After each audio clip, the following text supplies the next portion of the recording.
It's just a great place to keep open, and we're not asking for much. We're just asking just to keep it open until a new pool is built, and just to make more memories in the future.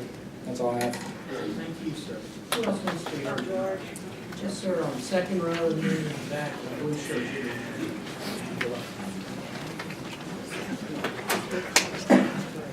Hello, I'm Kirk Appleman, and I'm the Director of Competitive Swimming for the YMCA of Western North Carolina. And I wanted to kind of wait and hear all the comments. I really enjoyed hearing all the swimmers get up here and talk about their passion for the sport. And I think that's what is so important here, is to make sure that we have a place for all these passionate youngsters to go to swim. The YMCA, we are lucky. We do have some pools to swim in, but our team is growing by leaps and bounds, and we do have to utilize the Zoidner Center just to get some water space for our athletes. And closing that facility will not only hurt the high school teams, it will be tough for us as well. And there just really is no space out there that will, that will fit anyone when the Zoidner pool does close. We've looked into it. We look into new pool space all the time, and being someone who has had great experiences at a very high level and also in many different communities, our community is in desperate need of something new, and we would love at the Y to be, at the table in those talks when it comes time to have those talks about a new facility. But please do not get rid of this pool in the meantime. We need it for everyone, and I think it's important that you know that this is one of the most pool-poor areas of the entire country. And I've coached in many different states, and I've competed in probably over half the states in this country, and really I'm shocked by what we have to work with in this community. And I think that at the Y and also our high schools, if we have expanded space, we could easily double the size of our team. The high schools could increase their size, their numbers, and we could affect so many more people positively through the sport of swimming if we can keep Zoidner open and then really work on a plan for the future with the new facility. So thank you for your time, and I hope that you do contact me about what to do about a new facility. What was your position with, what did you say your position was? I'm the Director of Competitive Swimming for the YMCA. Thank you, Mr. Campbell. Thank you very much. Yes, sir. Hello, my name is Gavin Lake. I'm a swimmer for West Anderson High School. I've been swimming for 2 years. I started swimming because my dad, his dad swam, my dad swam, and it's just something that runs in my family. And it's something that he, I can honestly say, is very proud of me when I do it. There's nothing that makes me more proud. I played baseball, wasn't very good at it. I love doing it, I just wasn't very good at it, and none of my family members played baseball. And I know that swimming is just something that I'm passionate about. You can ask any of these people. Swimming isn't an easy sport. It's not just something that anyone can pick up on. I mean, you got to practice, and we need somewhere to practice. We have practice 5 days a week, and if you get rid of Zoidner, that's 3 of our practice days gone right there. Swimming is just something I love. It's how to meet people that you love. My 2 best friends, George and Jake, I wouldn't even know them if it wasn't for the swim team. We don't need necessarily a new pool right now, but we just need Zoidner open so we have somewhere to swim. Thank you for your time. Thank you, Mr. Blake. Who else wants, yes ma'am, in the back. Who else wants to be here on the pool tonight?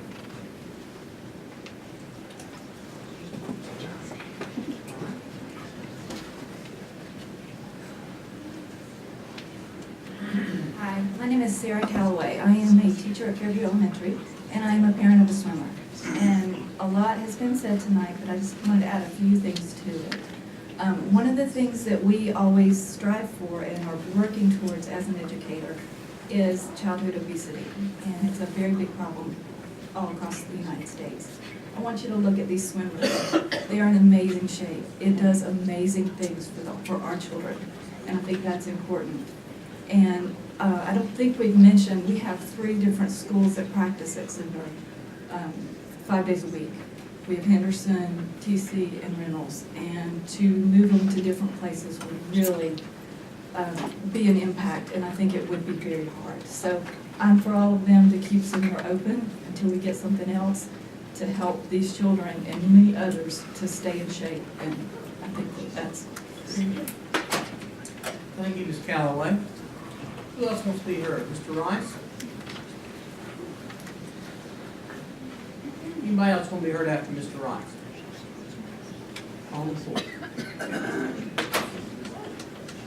Thank you, Mr. Chairman, members of the board.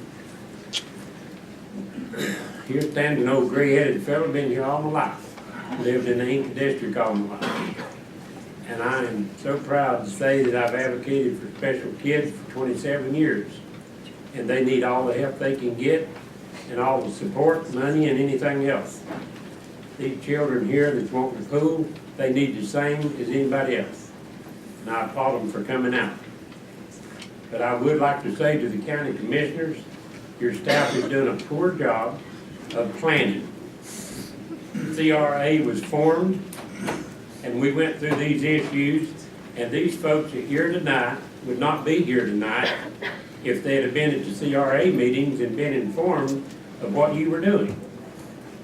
Now, they don't know that the plan for the Aquatic Center is sitting on an old BASF property, contaminated, and that's where your plan was, and still is, if it don't change, to put Aquatic Center along with ball fields. Now, you might not want everybody to know about the contamination, but we've got proof, you've got it, I've gave it to you. But what I'd like to say is these children have got their lesson in 101 science, of political science tonight. You put the pressure on the politicians and you're going to get it. But let me tell you something about the old gray-headed people that has to pay the bill. They're going to go without food. They're not going to be able to pay their taxes. They're not going to get a decrease in their taxes. And all these things need to be thought of before you start asking for help or asking for this or that. When you're in a family, as I was at 19, and raised a family, raised grandchildren, when you start sorting out what you need to do for a family, your needs come before your wants. And I don't think that's happening with these county commissioners in this part of what we're talking about on recreation. We have got some serious needs in Buncombe County, and if you're going to do anything, give the taxpayers some relief that hasn't had it and they paid the bill for years. That's where we need to think about it.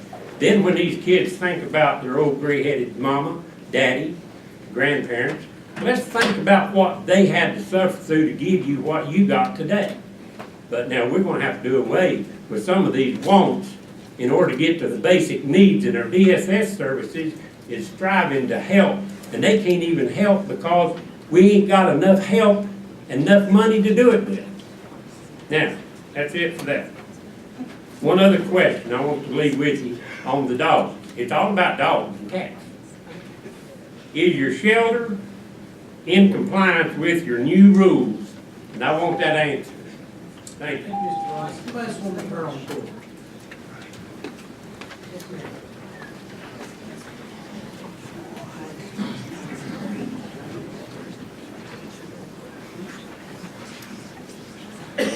Hi, my name is Nicola Wilson, and I'm the assistant swim coach at AC Reynolds High School. And I'm also an English teacher for 10th grade and 12th grade at AC Reynolds High School as well. This is my first year coaching the swim team and starting with Coach Bess, and it's been an incredible opportunity to get to know kids who are extremely passionate about what they do. A lot of times you meet apathy in high schools towards academics or grades, and to be honest, it's nice to spend 2 hours with kids who want to do something for themselves.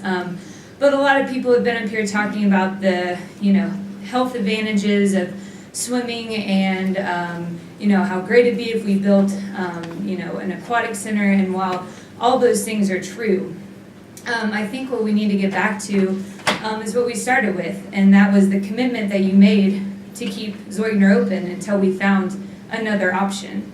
And that commitment is not being held. It's not being held onto.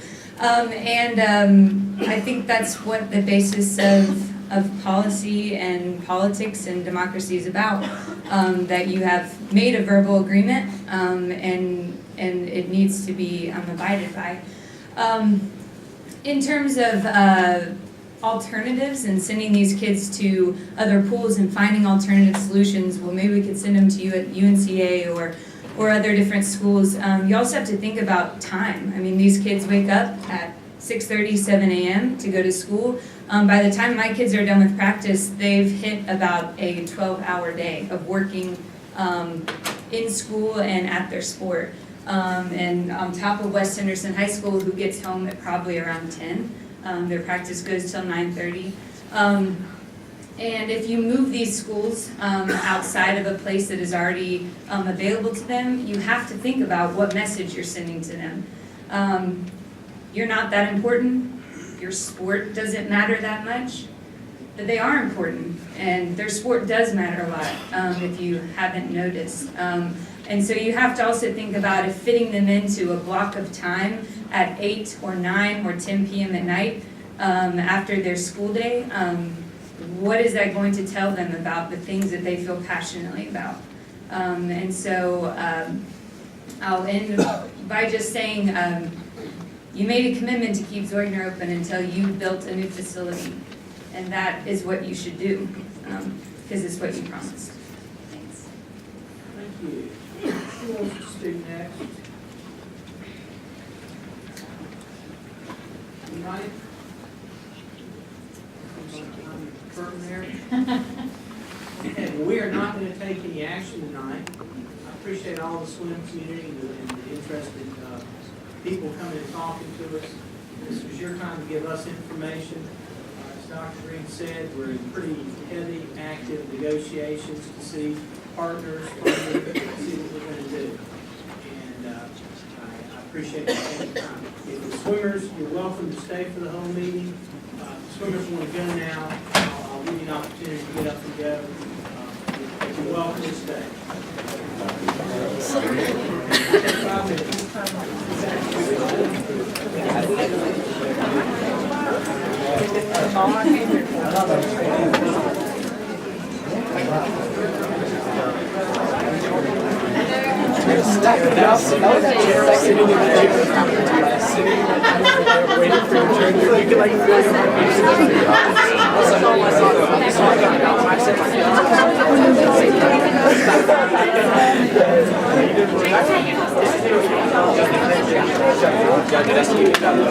David Gibbs got me all flattered.